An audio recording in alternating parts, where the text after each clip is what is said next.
여러분 안녕하세요. 서울경제신문 뉴욕 특파원 김영필입니다.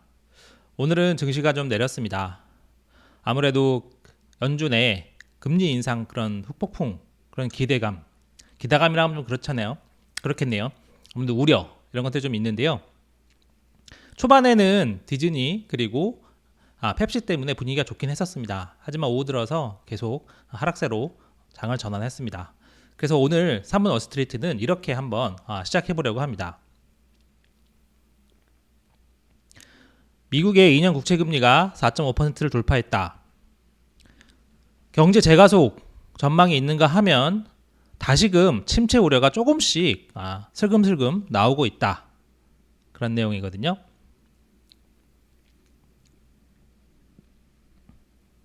이건 제가 살고 있는 동네 그 맥도날드입니다. 예. 여기서도 이제 계속 직원들을 모집하고 있어요. 그래서 이제 오늘 본격적으로 방송 시작하기 전에 생방송 참여해 주신 여러분들 인사 또 한번 드리고 시작할 수 있도록 하겠습니다. 라멘트님, 신영기님, 꽃기오영님, 얌생이님, 유목민님, 내맘심쿵님, 흰님, 찬사루시퍼님, 티티님, 왈드님, 이종욱님, 럭키림님, CJ님, 예, 모두 감사합니다. 예, 한국은 지금 비가 오는 모양이네요. 예, 여기는 비는 안 오는데 날씨는 계속 좀 따뜻합니다. 예, 이번 겨울에는 거의 한파가 없었습니다. 그래서 좀 따뜻하게 보냈었습니다. 예, 그럼 본격적으로 이제부터 오늘 증시 상황 그리고 경기 어떤지 알아보도록 할게요. 오늘 나스닥이 1% 넘게 하락했습니다. 그리고 S&P 500, 다우존스 각각 0.88%, 0.73% 내렸거든요. 나스닥 지수 보시면은 오전에는 좀 괜찮았었습니다. 전반적으로 오전에는 약간 투자 심리가 조금 나쁘진 않았었거든요. 그래서 이제 어닝에 좀 많이 집중을 하는 거 아니냐 그런 분석들도 있었고요. 근데 보면 디즈니도 결국은 오전에는 괜찮았는데 결국 하락 마감했습니다. 펩시는 괜찮았어요. 그래서 오늘 좀 이렇게 전반기와 후반기가 달랐다는 점 한번 봐두시면 좋을 것 같고요. 오늘 지표는 신규 실업수당 청구 건수가 나왔었습니다. 예상보다는 조금 더 나오긴 했는데 여전히 굉장히 낮은 수준입니다. 절대적인 수준이 낮다는 거죠. 그리고 별도로 보시면 알파벳이 오늘도 하락했습니다. 인공지능 챗봇 이게 좀 계속 파급력이 큰 것 같아요. 오늘도 4% 넘게 떨어졌습니다. 리프트는 좀 실망스러운 1분기 가이던스에 장마감 후에 완전 폭락했습니다. 그런 부분도 있었다는 점 염두에 두시고요. 오늘 주요 내용들 살펴보도록 하겠습니다. 그래서 이제 신규 실업수당 청구 건수 이것부터 한번 보시죠. 이게 지난주 신규 실업수당 청구 건수인데 19만 6천 건. 블룸버그 전망치 중앙값이 19만 건이었거든요. 그보다 조금 많죠. 그래서 그 전주인 18만 3천 건보다도 한 13,000건 늘었다. 하지만 여전히 20만 건 아래입니다. 어쨌든 이번에 실업수당 청구 건수가 상승한 게 6주 만에 처음이라고 해요. 하지만 동시에 4주 연속 20만 건을 밑돌았다. 그런 부분이 있습니다. 그리고 이게 변동성이 줄어드는 4주 유동평균을 보시면 오히려 또 감소했죠. 감소했습니다. 최근에 계속 강하다 이런 모습을 볼 수 있는 거고요. 계속 청구 건수 이것도 조금 늘긴 했습니다. 하지만 여전히 큰 틀에서 보면 노동시장은 계속 강하고 실업수당 청구 건수는 적다. 코로나 이전보다도 적어요. 그러니까 이제 계속 노동시장이 강하다 이런 해석이 가능한 거죠. 그래서 오늘 이제 월가에서 왜 이렇게 실업수당이 안 느냐 그런 얘기 조금 있었습니다. 이건 한번 보시면 좋을 것 같아요. 기본적으로는 당연히 노동시장이 워낙 타이트하다 그런 거 있고요. 실업 구인 건수가 실업자 수 대비 1.9배 엄청나죠. 그리고 미국 전체 일자리 개수가 한 1억 6천만 개 그런 거에 비하면 IT 분야에서의 최근에 해고들 그다음에 디즈니가 어제 7,000명 해고하기로 했었잖아요. 그런 것들이 여전히 좀 상대적으로 작은 편이다. 그런 얘기들이 있었다는 거. 이건 그냥 다 아시는 내용이니까 많이들 들어오셨을 거예요. 참고 삼아 보시면 될 것 같고요. 요거는 조금 받으시면 좋을 것 같습니다. 실업성 청구에 시간차가 좀 있다. 그래서 미국 노동부가 2018년 데이터를 가지고 2019년에 분석을 해본 결과 5주 미만 실업자들 가운데 16.5%만 실업급여를 신청했다. 여러 가지 이유가 있겠죠. 어, 당장 뭐 직장을 바로 구할 수 있다는 생각이 있었을 것 같고, 좀 이제 신청하는데 좀 귀찮으니까 시간이 좀 걸렸을 수도 있고, 몰라서 못 신청하는 경우도 있고. 아무래도 미국 같은 경우는 노동부 발언에 그 당시에 이제 보고서를 보면 전문직과 관리직, 화이트 칼라는 신청 가능성이 높다. 하지만 이제 블루 칼라, 그리고 이제 생산직, 그리고 그 아무래도 미국 같은 경우에는 인종이 좀 다양하니까요. 아무래도 유색 인종 같은 경우에는 신청 가능성이 좀 낮다. 그런 부분이 있다는 점. 그래서 실업급여 청구가 전방적으로 많이 늘어나려면은 생산직, 그리고 블루 칼라, 그리고 유색인종들 실업이 많이 올라가야 된다. 그런 측면도 있다는 점. 이거는 그냥 참고 삼아 알아두시면 좋을 것 같아요. 미국 같은 경우에는 좀 아무래도 여러 가지 좀 특성이 좀 있으니까 실업급여 청구가 많이 안 늘어나는 원인에는 이런 부분들도 있더라. 그 정도는 알아두시면 좋을 것 같습니다. 그리고 퇴직금을 좀 많이 받으면 뭐 당장 뭐 신청할 필요가 없는 이유도 있긴 하다. 그런 분석도 오늘 있긴 했었습니다. 그래서 어쨌든 지금 실업급여 청구 건수가 늘어도 20만 건을 밑도는 상황이잖아요. 그래서 전반적으로 실업급여 청구 건수가 늘어나는데, 그리고 노동이 둔화하는 데는 시간이 더 걸릴 것이다. 이런 분석이 지배적입니다. 어디를 봐도 아직 이제 대규모로 실업급여 청구 건수가 늘어나거나 실업률이 폭등하거나 그런 기미는 안 보이잖아요. 그래서 어쨌든 노동시장이 둔화하지 않으면 결국 인플레이션 압력을 줄이는데도 시간이 더 걸린다. 이런 얘기 계속 나온다는 거 알아두시면 좋을 것 같고, 오늘 토마스 바킨 리치몬드 연방준비은행 총재 발언이 있었는데 뭐 다 아는 내용입니다. 아는 수준에서 갈 길이 더 남아있다. 그런 거라는 점 봐두시면 되고요.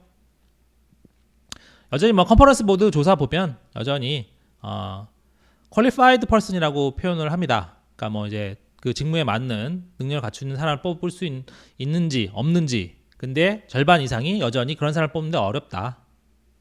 노동시장이 타이트하다는 뜻이겠죠. 그리고 81%가 올해 3% 이상의 임금 인상. 그러니까 항상 그걸 같이 보셔야 되는데, 임금 인상이 많이 떨어지긴 했어도 파월이 얘기했듯이 결국 장기적으로는 인플레이션 타깃 정도 내려와야 된다. 임금 상승률이. 근데 여전히 높다는 점, 그런 부분들 잠깐 보시면 되고요. 이 정도까지는 뭐 신규 실업수당 청구 건수, 오늘은 이제 신규 실업수당 청구 건수가 경제 지표 중에서는 가장 주목할 만한 것이었고, 그게 이제 19만 6천 건으로 예상보다 좀 더 많이 나왔지만 여전히 20만 건 아래다. 그래서 노동시장이 여전히 강하고, 노동시장이 강하니까 결과적으로 인플레이션 내려가는 데는 시간이 더 걸릴 것이다. 이런 분석들이 나왔다는 거. 요게 제가 첫 번째 패러그래프에 다룬 내용입니다. 나머지 내용들은 뭐 많이들 들어보셨던 내용이라 참고하시면 될 것 같고요.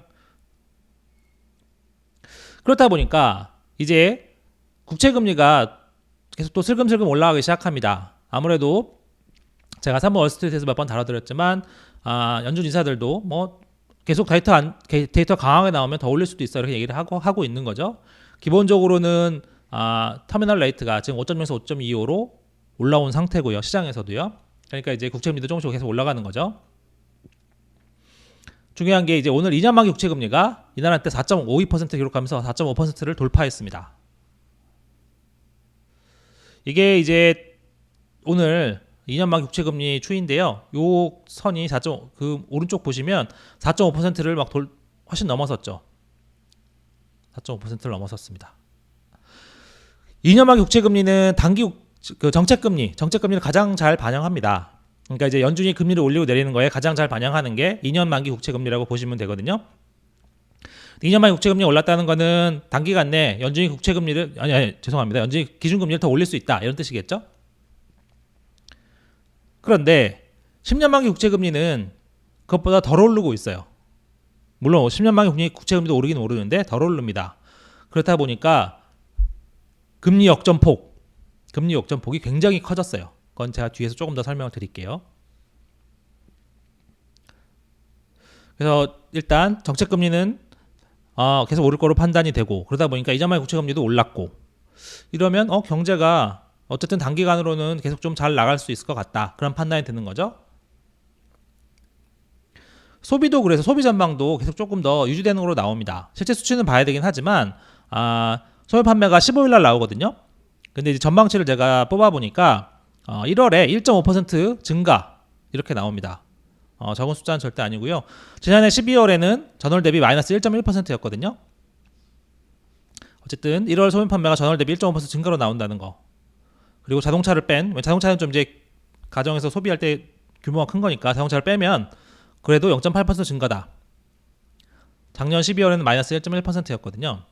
그래서 소매 판매는 다시 좀 이렇게 플러스로 나온다는 거. 이게 전망치라서 15일날 숫자를 보긴 해야 되지만 어쨌든 지금 예상은 그렇다. 작년 12월에 이제 소비가 많이 감소하면서 걱정들이 많았었는데 1월에는 다시 조금 돌아선다는 의미가 보인다는 점이죠. 그리고 이게 조금 갈리긴 하는데 부동산 시장 같은 경우에는 주택 그리고 상업용이 확실히 갈리는 것 같아요. 상업용은 확실히 좋지 않습니다. 오피스 빌딩 이런 것들이요. 확실히 좋지 않습니다.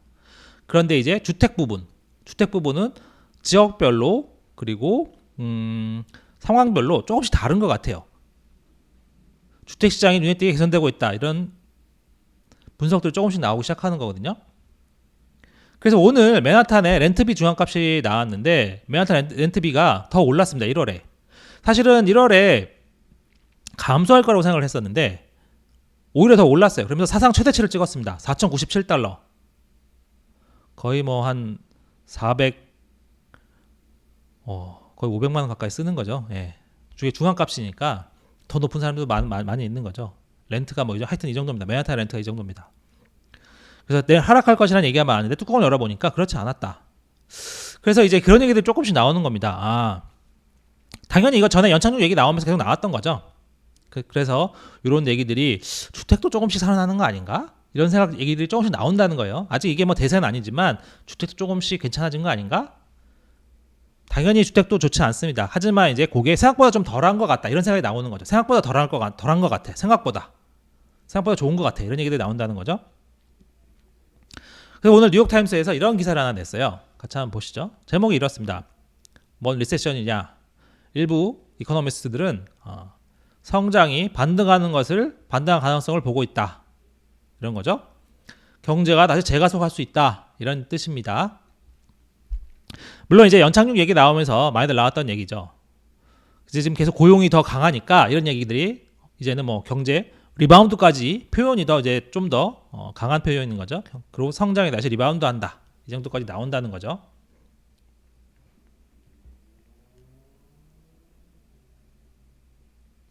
근데 한번 같이 보셔야 될 건 연착륙 얘기 나오고 고용이 강하고 항상 이런 게 나올 때는 이게 항상 양날의 검이라는 게 중요합니다.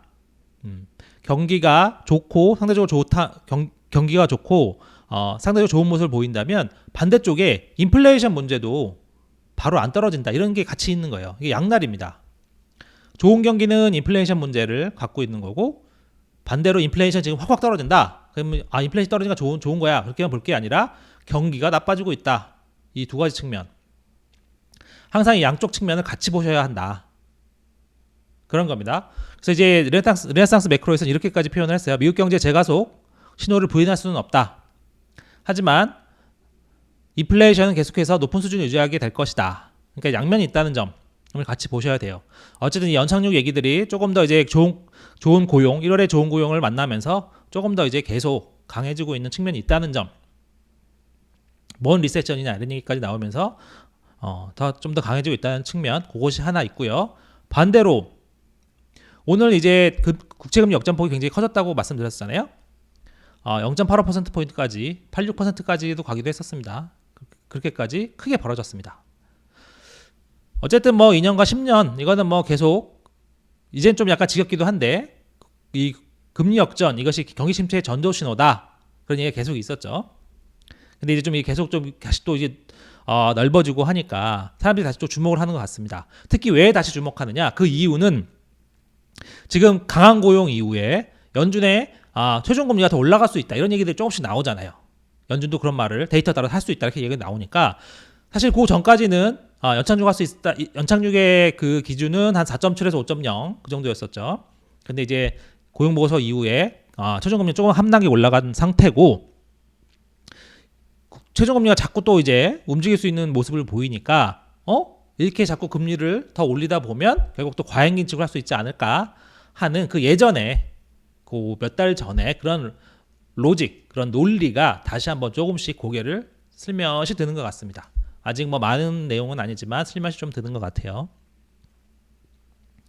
그래서 월세저널은 또 이렇게 얘기했습니다. 채권 시장의 올해 실제 지표인 국채금리 역전이 또 다른 기록을 세웠다. 그리고 블룸버그는 연준의 추가적인 금리 인상을 경제가 견뎌내기 어려울 것이라는 신호다. 그래서 높은 정책금리가 경제에 타격을 줄 것이라는 의미다. 이렇게 얘기를 했어요. 그래서 BMO 캐피털 마켓은 뭐 상황에 따라 즉 국채 그 수요 공급이 국채금리는 또 굉장히 큰 역할을 하거든요. 수요에 따라서는 최대 1%포인트까지 벌어질 수도 있다. 그런 얘기를 하기도 했어요. 그래서 요 다음 주에 이제 CPI가 나오잖아요. 그래서 수요 부분도 있지만 다음 CPI가 나오면 CPI가 어떻게 나오냐에 따라서 국채금리에 또 한번 영향을 줄 수 있겠죠. 인플레이션이 뭐 견고하다 그러면 국채금리가 다시 또 거기에 반응을 할 수 있는 것이고 생각보다 괜찮다 그러면 그거에 또 반응을 하겠죠. 그래서 제가 초반에 다시 말씀드렸지만 4.75에서 5.0일 때 정책금리가 그때 이제 한참 시장에서 바라보는 정책금리 지금 터미널 레이트가 4.7에서 5.0일 때 연착륙 기대가 많이 나왔었습니다. 근데 이제 1월에 고용 보고서 너무 강하다 보니까 이렇게 하면 이렇게까지 강하면 뭐 당연히 또 계속 연착륙이 가능할 수 있다 이렇게 보는 분들도 있지만 최종금리가 더 올라가니까 혹시 이러다 예전 생각대로 침체가 좀 올 수 있지 않을까 그런 얘기들이 조금씩 나온다는 거 그게 제가 요 두 번째 문단에서 말씀드리고 싶었던 내용입니다. 그래서 사실은 보면 데이터가 이제 서로 막 엇갈린 데이터 너무 많이 나오잖아요. 실적도 막 서로 기업마다 실적이 막 서로 엇갈리고요. 그러니까 이제 경제 전문가 해석도 180도 다른 딴판으로 나옵니다. 그래서 이런 상황이 좀 당분간은 불확실성과 이제 혼란의 상황이 이어질 수밖에 없죠. 그래서 이제 갈수록 데이터를 하나씩 더 쌓아갈 때마다 방향은 조금씩 잡혀 나갈 것이기 때문에 그 상황을 계속 좀 지켜볼 필요가 있겠다. 그렇게 말씀을 드리고 싶습니다.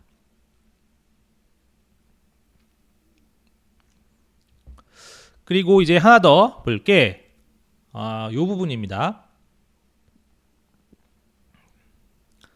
블룸버그 기사인데 중국의 풍선 부품 중에 웨스턴 메이드가 있다. 그러니까 서방 국가에서 만든 것들이 있다. 그리고 거기에는 영어로 뭐 써 있었다. 그게 이제 의회 의원들이 얘기를 해줬다 이런 얘기거든요. 그러니까 오늘 이제 뭐 바이든 행정부에서 의원들 상대로 좀 설명회를 했었던 겁니다. 그러니까 뭐 브리핑이라고 하죠. 브리핑을 했었던 거죠. 뭐 풍선 격추한 다음에 뭐 상황이 어떻고 거기서 어떤 것들이 나왔는지 그런 것도 이제 브리핑을 했었는데 당연히 뭐 비공개 브리핑이겠죠. 근데 이제 그 말을 전해 들어보니까 거기에 서방제 부품이 있더라. 서방제 부품은 제가 한번 어렸을 때 설명드렸잖아요. 서방제 부품이 나오느냐 안 나오느냐를 되게 관심 있어 한다고요. 왜냐하면 서방제 부품이 나오면 그 공급선을 끊으려고 하는 게 미국 정부와 의회의 생각입니다. 그 추가로 수출 금지, 뭐 기술 수출 금지, 뭐 이런 걸 또 명령을 내리겠죠. 미국이면 미국 기업한테, 서방 국가면 뭐 이제 유럽이나 뭐 영국이나 뭐 어쨌든 서방 유럽 국가면 또 이제 그쪽에 뭐 요청을 해서 압력을 넣어서 수출하지 마라 이렇게 하겠죠. 그래서 이제 미국이 이렇게 중국의 대중국 뭐 기술 수출 금지, 뭐 제품 수출 금지를 또 내리면 중국이 또 거기에 또 반발을 하겠고 뭐 나름대로 또 보복 조치를 하지 않겠습니까? 그럼 또 이제 긴장은 좀 더 높아질 수 있겠고요. 그래서 이제 기술 갈등, 이런 첨단 기술 갈등 이런 게 조금 더 이 사회풍선 사태로 좀 더 진행될 수 있는 부분이 있다. 그 부분 말씀드리기 위해서 가져온 거고요. 그래서 이제 서방제 부품이 있다. 거기 영어로 써 있다. 뭐 영어 쓰는 나라는 기본적으로 미국, 영국, 뭐 캐나다도 있을 수 있고 호주도 있을 수 있고 뭐 뉴질랜드도 있을 수 있고 뭐 하긴 하지만 어쨌든 이런 서방제 부품이 들어가 있다는 거 그것이 좀 중요하겠습니다. 그래서 초반에는 어쨌든 이날 증시 상황은 아까 말씀드렸지만 디즈니와 펩시가 좀 괜찮으면서 좋을 수 있겠다 했는데 결국은 이런 금리 문제, 그다음에 국채 금리 상승 이런 것들이 좀 분위기를 바꿔놨습니다. 근데 이제 요거 하나 좀 재밌는데 개인 투자자들이 좀 적극적인 것으로 나왔어요. 미국 개인 투자자협회에서 이제 설문조사를 계속 정기적으로 하거든요. 그래서 이제 6개월 뒤에 주가가 오를 것이냐 내릴 것이냐 뭐 이렇게 그걸 이제 설문조사를 하는 건데 주가가 상승한다. 그거 보는 이제 불리시한 사람들이 베어리시 내린다보다 더 많았다고 합니다. 그래서 이들의 차이가 12.5%포인트로 한 주 전이 마이너스 4.7%포인트 마이너스라는 얘기니까 이게 블루시에서 베어시를 빼는 거니까 한 주 전만 해도 베어시가 훨씬 더 많았다는 거죠. 표를 같이 한번 그래프를 한번 보실게요. 여기가 요 선이 이제 0% 선입니다. 보시면 알겠지만 불에서 베어를 빼는 거예요. 불에서 베어를 빼는 건데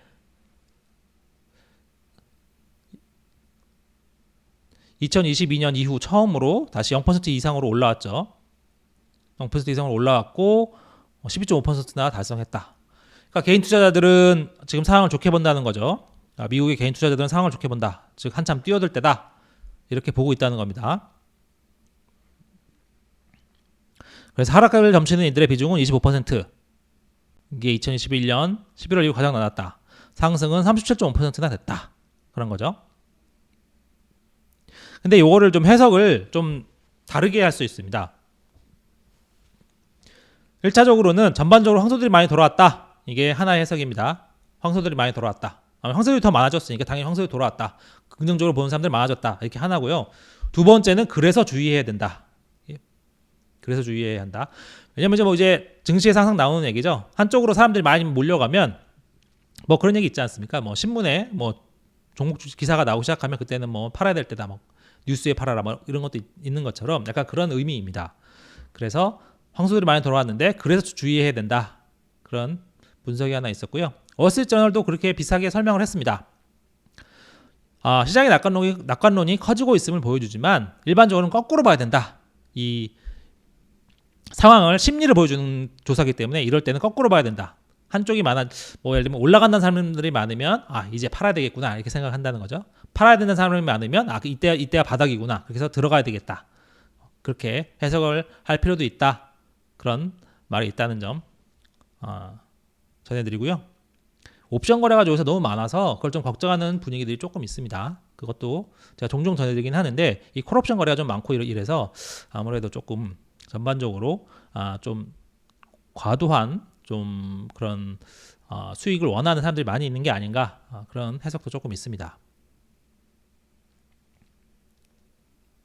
그래서 마지막 잠깐 하나 보시면 결과적으로 불모 이렇게 얘기했어요. 개인 투자자들 낙관론에도 증시를 끌어올릴 이유를 찾지는 못했다. 결과적으로. 그래서 오르는 데는 사실 합리적인 이유가 있어야 되겠죠. 펀더멘털이 괜찮든지. 그렇지 않으면 결국 올라가더라도 나중에 조정을 받을 수밖에 없는 부분이 있습니다. 예. 그래서 이제 그게 지금 상황이 그 어느 쪽인지 그것 때문에 이제 걱정하는 얘기들이 많이 있는 거죠. 그래서 좀 조심해야 된다는 쪽도 많이 있고 반대로 개인 투자자들은 이제 상황이 좋아졌다. 투자할 만하다. 이렇게 보는 사람들이 많다는 거기도 하고요. 그리고 이 부분을 가리는 것은 결국 제가 자주 강조드리지만 결국 데이터 거시 측면에서는 거시 데이터 뭐 어닝이야 뭐 개별 기업 사안이니까요. 그거는 뭐 개별 기업이 딸린 것이지만 거시 경제 요인 측면에서는 이 데이터가 중요한데 일단 내일 미시간대 인플레이션 기대 지수 그다음에 소비자 심리 지수 나오고 다음 주에 이제 CPI 그리고 소매 판매 나오니까 이런 부분들을 잘 같이 보실 필요가 있겠습니다. 제가 이제 준비한 내용은 이 정도고요.